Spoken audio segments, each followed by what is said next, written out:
10 ఏళ్ళు గొర్రెల్లాగానే ఉన్నాం కదా. 5 ఏళ్ళేమో చంద్రబాబు గారిని నమ్మి గొర్రెలయ్యాం, ఇంకొక 5 ఏళ్ళేమో జగనన్న గారిని నమ్మి గొర్రెలయ్యాం. 10 ఏళ్ళు గొర్రెల్లాగా ఉంటే ఏమైంది? ఈరోజు మనం బలి ఇస్తున్నారు. అందుకే సింహాలలాగా ఉండండి అన్నాడు అంబేద్కర్ గారు. సింహంని చూస్తే ఎవరికైనా బలి ఇయ్యబుద్ధి అవుతుందా? ఏమన్నా సింహం చూస్తే ఎవరికైనా బలి ఇయ్యబుద్ధి అవుతుందా? గొర్రెను చూస్తే ఏమవుతుంది? గొర్రెను చూస్తే ఏం చేయబుద్ధి అవుతుంది? బలి ఇయ్యబుద్ధి అవుతుంది. అందుకే మనం సింహాలు అవ్వాలి, ఒక్కొక్కరు ఒక్కొక్క సింహం అవ్వాలి. జై భీమ్, జై భీమ్, జై భీమ్. గొర్రెల్లాగా ఉండకండి, ఒక్కొక్కరము ఒక్కొక్క సింహం అవ్వాలి. మనం మటుకే కాదు, రాష్ట్రంలోని యువత అంతా, రాష్ట్రంలోని ప్రజలు అంతా ప్రత్యేక హోదా కోసం ఉద్యమించే ఒక్కొక్క సింహం అవ్వకపోతే మనకు ప్రత్యేక హోదా రాదు. ఇంకొక మహానుభావుడు అన్నాడు, పోరాడితే పోయేదేముంది బానిసత్వం తప్ప అని. కాబట్టి పోరాడాలి. పోరాడకపోతే ఏది మనకు తట్టలో పెట్టి ఇవ్వరు. మనం పోరాడి సాధించుకోవాలి, అవసరమైతే లాక్కోవాలి.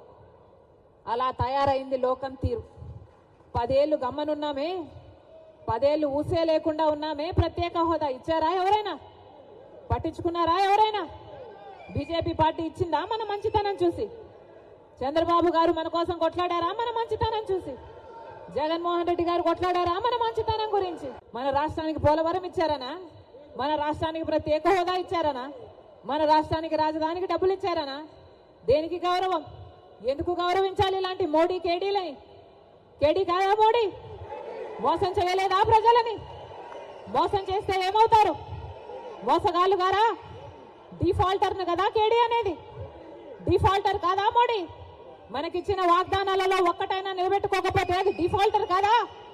మరి డిఫాల్టర్ని కేడీ అనక ఏమనాలి? మోసం చేసిన వాడిని 420 అనక ఏమనాలి? మోడీ 420 అయితే, మోడీ కేడీ అయితే చంద్రబాబు గారు కూడా కేడీయే, జగన్మోహన్ రెడ్డి గారు కూడా కేడీయే, జగన్మోహన్ రెడ్డి గారు కూడా 420, చంద్రబాబు గారు కూడా 420. మన రాష్ట్ర హక్కు, మన బిడ్డల హక్కు ప్రత్యేక హోదా. ఈరోజు ఎంతమంది విలువనిస్తున్నారు ప్రత్యేక హోదా గురించి? ఎంతమంది పట్టించుకుంటున్నారు ప్రత్యేక హోదా గురించి? అసలు ప్రత్యేక హోదా మన రాష్ట్రానికి వచ్చునుంటే ఈ పాటికి ఎక్కడుండును మన రాష్ట్రం? 15 లక్షల కోట్ల రూపాయలు విలువ చేసే ప్రత్యేక హోదా వచ్చుంటే మన పోలవరం మనం కట్టుకోలేమా? మన రాజధాని మనం కట్టుకోలేమా? ఎంత మేలు జరిగింది మన బిడ్డలకు. ఏ రాష్ట్రానికన్నా మన రాష్ట్రం ఎందుకు తక్కువ ఉండాలి? బాధ లేదా? ప్రత్యేక హోదా వచ్చునుంటే మన రాష్ట్రం ఎక్కడో ఉండుండే. రాజశేఖర్ రెడ్డి గారు మన రాష్ట్రం గురించి, మన రాష్ట్ర ప్రజల గురించి ఎంత ఆలోచన చేశాడు. ఉందా ఈ నాయకులకు ఆలోచన? చంద్రబాబు గారికి ఉందా? పోనీ జగనన్న గారు రక్తం పచ్చుకుని పుట్టారు కదా, ఉందా జగనన్న గారికి ఆలోచన? రాజశేఖర్ రెడ్డి గారు జలయజ్ఞంలో ప్రాజెక్టులు 54 ప్రాజెక్టులు మొదలు పెట్టాడు. ఆంధ్ర రాష్ట్రంలో 12 ప్రాజెక్టులు పూర్తి చేస్తే 42 ప్రాజెక్టులు ఇంకా అలాగే ఉంటే ఏమన్నాడు జగనన్న గారు? నేను 6 నెలల్లో పూర్తి చేస్తానన్న జగనన్న గారు రాజశేఖర్ ఇదేనా మాట నిలబెట్టుకోవడం అంటే? మడమ తప్పకపోవడం అంటే? ఇచ్చిన మాటను మడత పెట్టారు కదా. మీరా రాజశేఖర్ రెడ్డి గారి వారసు? ఆలోచన చేయాలి.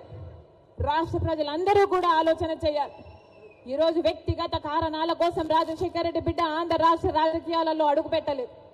వ్యక్తిగత రాజకీయాల కోసమే అయితే, వ్యక్తిగత కారణాల కోసమైతే రాజశేఖర్ రెడ్డి బిడ్డ 2019లోనే ఆంధ్ర రాష్ట్రంలో అడుగు పెట్టాల్సి ఉంది. కానీ ఈరోజు ఆంధ్ర రాష్ట్రంలో రాజశేఖర్ రెడ్డి బిడ్డ అడుగు పెట్టింది అంటే ఎందుకు పెట్టింది? ఎందుకంటే ప్రత్యేక హోదా కోసం కనీసం పోరాడే వాళ్ళు కూడా లేకపోయారే అని. మనం పోరాడకపోతే ఆంధ్ర రాష్ట్రంలో ప్రత్యేక హోదా ఎప్పటికీ రాదు. కాబట్టి ప్రత్యేక హోదా ఇస్తానన్న ఏకైక వ్యక్తి రాహుల్ గాంధీ గారు. మొట్టమొదటి సంతకం రాహుల్ గాంధీ గారు ప్రత్యేక హోదా మీద పెడతానన్నారు. కాబట్టే ఆ మాట పట్టుకొని రాజశేఖర్ రెడ్డి బిడ్డ ఈరోజు ఆంధ్ర రాష్ట్రంలో అడుగుపెట్టింది.